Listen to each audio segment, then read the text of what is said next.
the biggest struggle that you're going to have as a player, like, is not the good times. We talk about this all the time. It's when you're going through, when you're trying to navigate through the tough shit, and that's your weaknesses and stuff. So that's why it's a critical question, is to find out where. And Charlie's got an interview today, and his last question, his parting question, every single time, it's ingrained in his head, is, "Thank you very much. And is there anything that you know in my game that you think I can improve on?"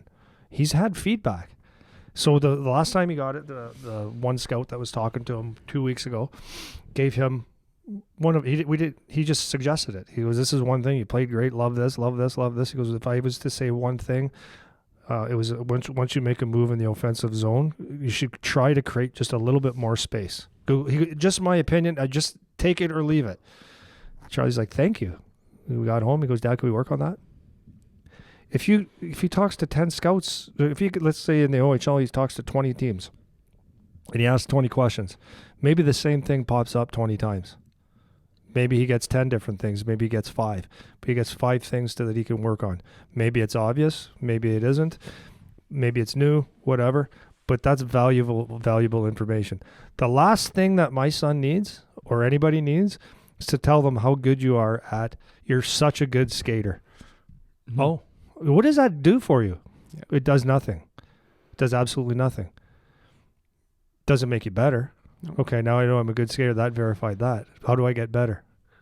You know what I mean? Well, that's what I was going to say. That, and that's what, when we were talking about that conversation about the metabolism thing, I could have just said to you, "Well, yeah, but you're doing great for 52," which is true. Mm-hmm. But you already know that. Agreed. Like, that's not helpful. I want to do better. Yeah, that's not helpful to you. Right. You know you're doing well for 52. You're kicking everyone's ass.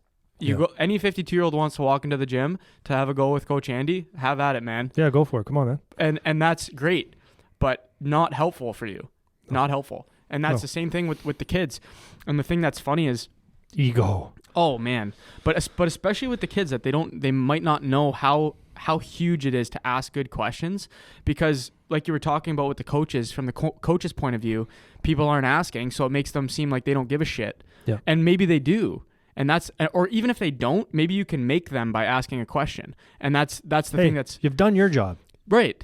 So you go, but this is what's funny is, like, you think this coach is such a hard ass, but then you go ask them a question, and then all of a sudden they're like, "Oh, a kid finally came and asked me a question. Like, let's help this kid." And then that thing happens where you care as much as the person cares. Yeah.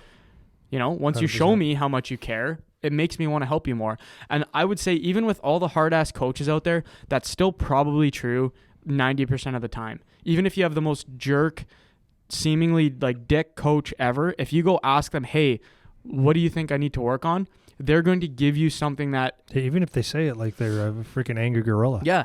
Even if they say, like, "You're the worst," and then here's 5 things that you suck at.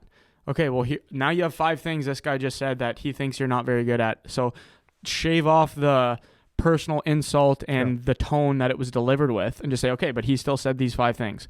Okay, well, which one of these things am I actually really weak at? And let's go do that." Yeah. Even the worst coach, if you just go and which is tough. Well, they're going to respect the fact that you try. And that's absolutely true. I can't think. You can of wear many, people down. Like, if you really want this thing, talk about playing the game, man. Jocko, play the game. You can wear people down. Yeah. Because you know what? At some point, they're just going to have to say, "Okay, like, you really want this thing, don't you?" Mm-hmm. Right? It's an impressive trait to have. Yeah. Like, gotta ask questions, man. It's huge. So huge. Yeah. Ask questions and don't be afraid to hear. Like, this is the only way that you get better. Mm-hmm. It's like it's the skill buckets. There's not just skill buckets. There's also the emotional and all that kind of stuff. But you got those skill buckets.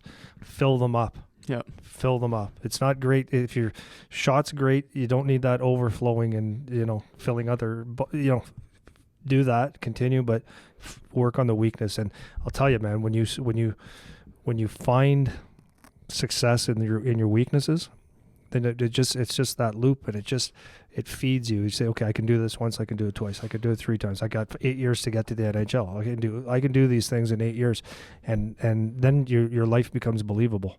Mm-hmm. Or, you know what I mean? Oh yeah, becomes believable when you. Well, there's another.